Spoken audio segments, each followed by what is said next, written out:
Boston Bruins lost to the lowly Detroit Red Wings on Tuesday.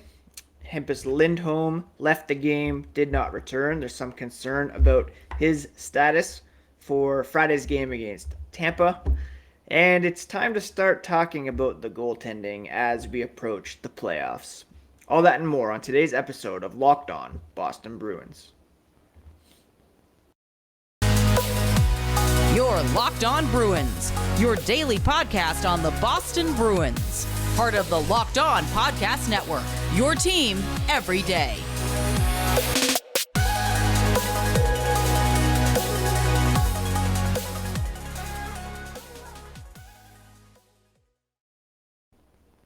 What is up, Bruins fans, and welcome back to the Locked On Boston Bruins podcast. I'm your host, Ian McLaren, and this is a daily show where we discuss all things Spoke to Be, as well as take a look around the NHL. Today is Wednesday, April 6th, and I want to thank you so much for making Locked On Bruins your first listen every day. Podcast is free and available on all platforms. Please do smash that subscribe button. Each new episode will be automatically added to your feeds. Also on YouTube, search up the Locked On Boston Bruins YouTube channel. Subscribe over there as well to get the podcast in video form, as well as some bonus quick clips along the way. On Twitter, follow along at Locked NHL Bruins. Same on Instagram, actually. And you can find me, my dad jokes, hockey tweets, at Ian C. McLaren. Bruins last night losing disappointing fashion against the Detroit Red Wings. It looked like they were well on their way to beating a team well below them in the standings, grabbing a 2-0 lead thanks to goals from Eric Haula and a shorthanded goal from Brandon Carlo, but they surrendered 4 straight goals to lose the lead in the second period. They did score with an empty net to make it interesting, but Sam Gagner pushing the dagger in and giving the Red Wings a 5-3 lead. Now, the big story in this one, first of all, they were playing without Trent Frederic, David Pastrnak, and Curtis Lazar. So you had Anton Bleed, Jack Stanika, Mark McLaughlin inserted into the lineup on the fourth line. And then late in the second period, Hampus Lindholm exited with a lower body injury and did not return. Obviously, immediate cause for concern. But following the game, Bruce Cassidy said the defenseman seemed okay and the injury did not appear to be serious, but that the club was awaiting more information. He said, quote, "When you don't come back, there's probably going to be an x-ray involved or an MRI. He seemed okay in the locker room. Don't think it's serious. But again, obviously when you don't come back, you don't know until you get better information." The Bruins off today and tomorrow as they prepare for Friday's game against the Tampa Bay Lightning. Therefore, we might not get an update until their next practice. Another troubling trend for the Boston Bruins is allowing goals in the final minutes of periods. The Bruins have, I believe, according to NESN broadcast, allowed 23 goals in the last minute of a period this season. Bruins up 2-0 in the first period, allowed a goal by Dylan Larkin with 40 seconds remaining to give the Red Wings some life heading into intermission. Bruce Cassidy said it shouldn't affect the whole outcome of the game. They've been through it a lot. It is a problem. Guy needs to stop on the puck, take care of business. You don't get the job done at the end, and it gives the other team some life. It's just a weird quirk in the results. I don't know how to explain it. It's just kind of odd coincidence. Is it bad clock management, bad puck management. It's just really weird. And in the playoffs, especially if that were to continue, it could really shift the momentum. I think I talked about this yesterday even. So that can't keep happening at all. So in this one again, Bleed, Stanika, McLaughlin made up the fourth line. Thomas Nosek was bumped up to the second line to play with Taylor Hall and Eric Howla.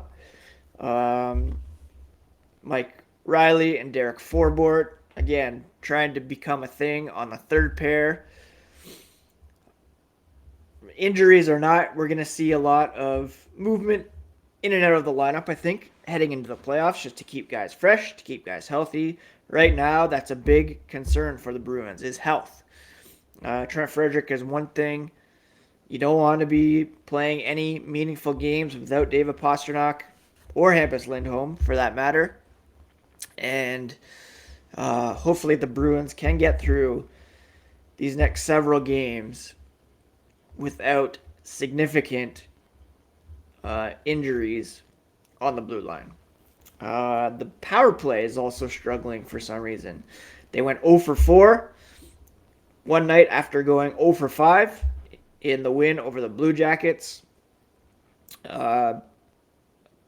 Bruce Cassidy said it's a matter of being too static. The power play used to snap it around. They've gotten to the point where it's hold it, look. Got to start moving the puck to open up some of those plays they typically make. In the third period, they did a better job of it. They did score in a 5-on-4 situation with the goalie out. It wasn't a power play per se, as they were matching minors. They brought the extra man out to give it a 5-on-4. So that was encouraging. But that's something that, can often decide playoff series, special teams, succeeding on the penalty kill, taking advantage of your power play opportunities. And the Bruins really do need to get on that. Now, Brandon Carlo said he felt like the Bruins got away from their game a little bit. The Detroit goalie, Alex Nedeljkovic, made a career high 48 saves. So the Bruins certainly had their opportunities, probably deserved to win that based on the number of pucks sent on net. When it comes to the underlying stats, they just dominated at 5-on-5. 61.3% of the shot attempts, 64% of the shots, 60% of the scoring chances, high danger chances. Expected goal is 2.43 to 1.93. And the Bruins, just got goalied on this night for sure. Nedeljkovic had not been playing very well coming into this one, but he played a great game, made some big saves. And the Bruins playing on the back half of a back-to-back situation. It's going to happen sometimes, especially when you're not playing with your best guys. But a game that they probably should have won. We're going to talk about the goaltending situation here in a moment. I got a question about that on Twitter. But first, quick word about HelloFresh. With HelloFresh, you get farm-fresh, pre-portioned ingredients and seasonal recipes delivered right to your doorstep. Skip trips to the grocery store and count on HelloFresh to make home cooking easy, fun, and affordable. That's why it's America's #1 meal kit. You can pick your favorites from 50 weekly options, skip weeks when you need to, change your delivery date, or update your preferences, all in the HelloFresh app. It's very customizable and flexible. Their chefs also know how to diversify the menu with seasonal recipes like salmon, limon, and pasta primavera. We had a free trial a couple years ago. Super easy to make and delicious as well. Go to HelloFresh.com/LockedOn16 and use code LOCKEDON16 for up to 16 free meals and 3 free gifts. That's HelloFresh.com/LockedOn16. Use LockedOn16 as the promo code for up to 16 free meals and 3 free gifts. HelloFresh, America's #1 meal kit. Thank you so much again for making Locked On Bruins your first listen every day. Free and available on all platforms as well as YouTube.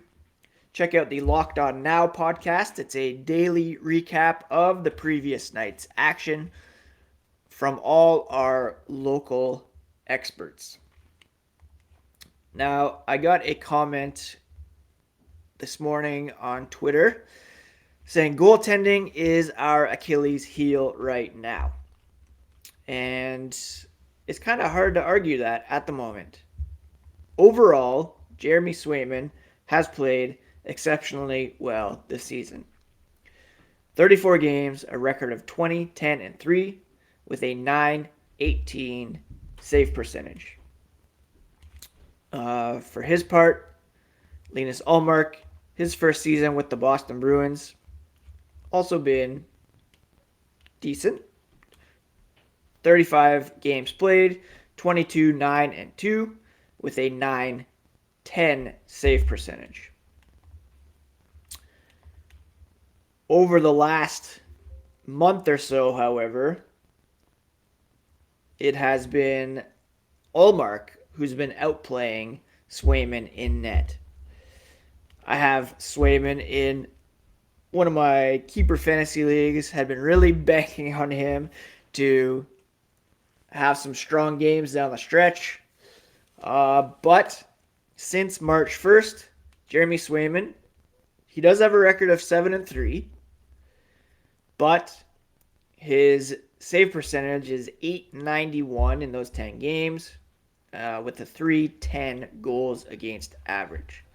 Now, to be fair, or to put it in context,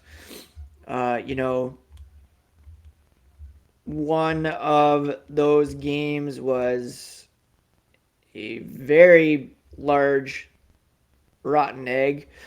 The loss to the Maple Leafs, .760 save percentage in that one with a goals against average of 9. He allowed 6 goals through 2 periods. Against Detroit last night, 4 goals on 28 shots and .857 save percentage. He had a couple games earlier in March, .880 save percentage, 3 goals on 25 shots, another 4 goals on 24 shots. This, of course, came after an unreal stretch in February, where he was named the NHL's Rookie of the Month. In February, he went 5-1-1 with a .960 save percentage. That came on the heels of his recall after being sent down to the AHL to make way for Tuukka Rask's attempted comeback. So what does this mean for the Bruins as they head down the stretch? Who do they rely on in net? Do they go with the more experienced Ullmark? Do they trust in their young standout goalie and continue to give Swayman, 2 out of every 3 starts with the view to him being the starter in the playoffs? That's a tough call for Bruce Cassidy to make, but it's something that needs to be answered here in the next several games. The reality is neither goalie has extensive experience in the playoffs. In fact, neither goalie has really any experience in the playoffs. Linus Ullmark has not played a minute of playoff hockey, having come from the Buffalo Sabres. Obviously, they have not been a playoff team in recent years. So he has not played a single minute of playoff hockey. when it comes to Jeremy Swayman.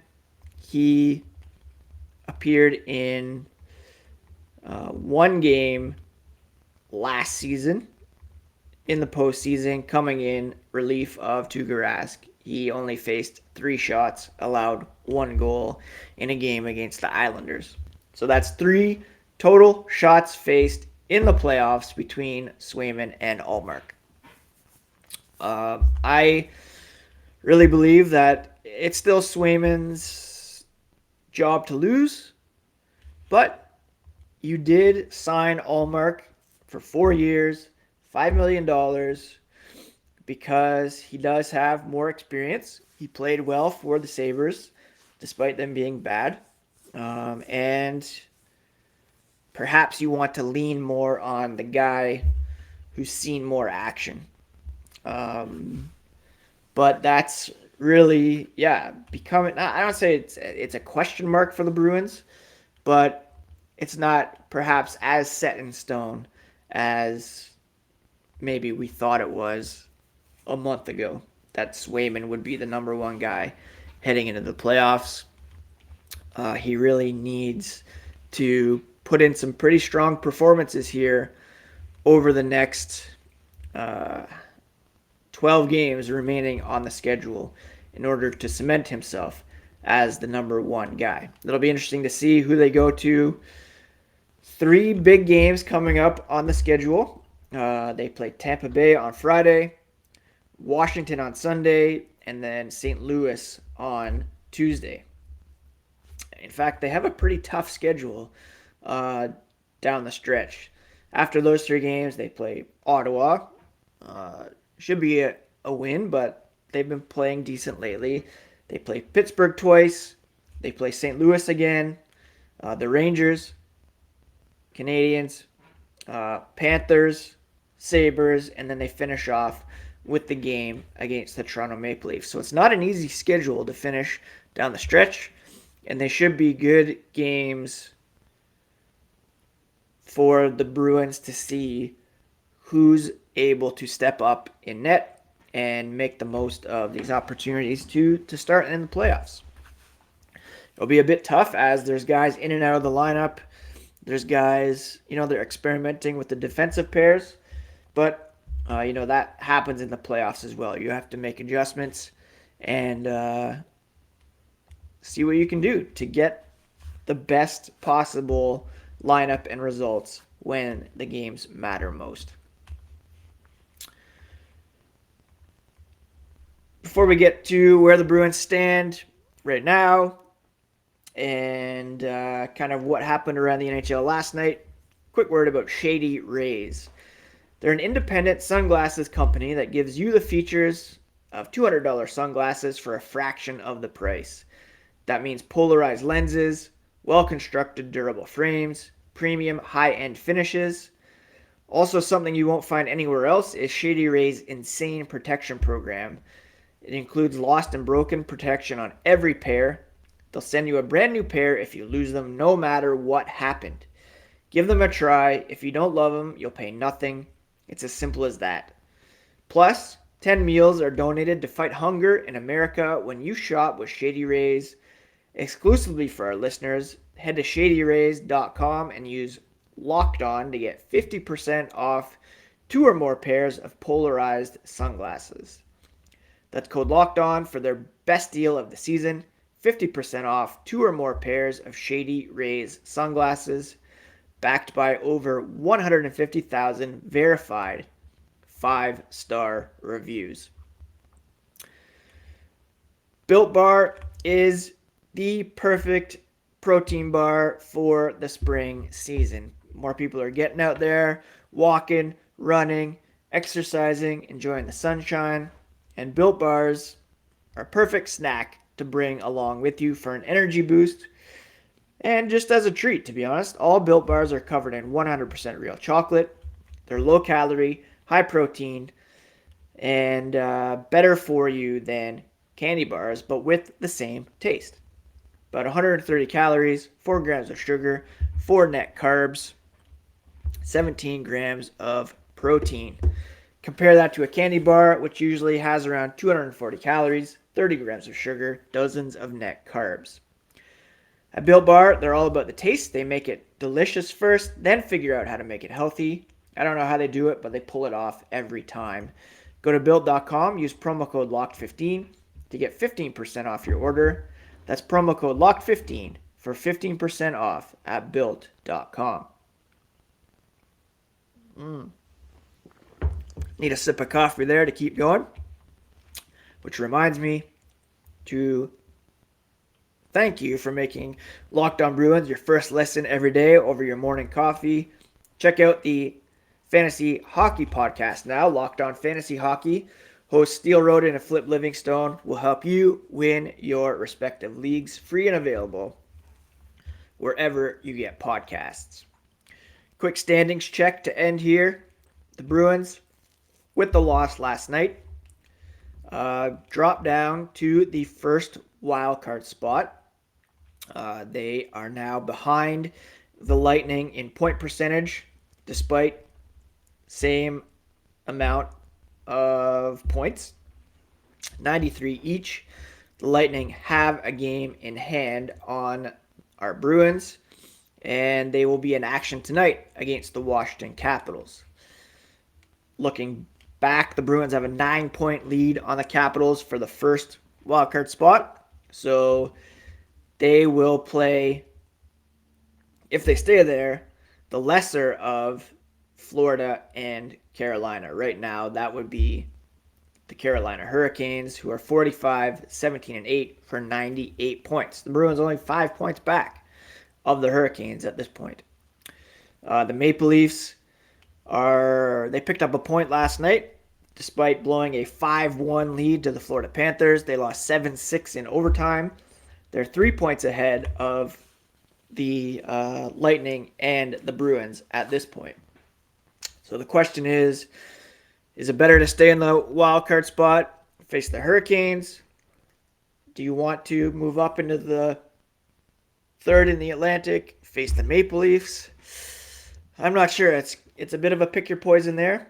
I'd probably it's tough. The Maple Leafs do look like a wagon.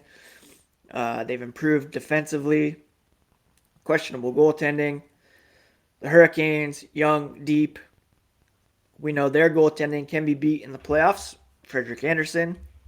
So it's kind of a pick your poison there for me. Living in Ontario, I'd rather not face the Leafs just to not have to deal with all of that. Anyways, the Bruins again, 2 days off here. They'll be back in action Friday against the Tampa Bay Lightning.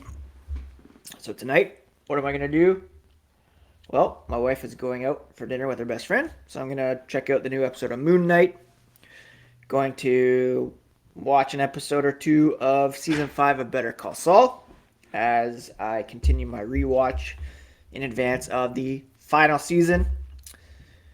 I've been reading a book called The Committed, which is a sequel to The Sympathizer, which is extremely good. I highly recommend it.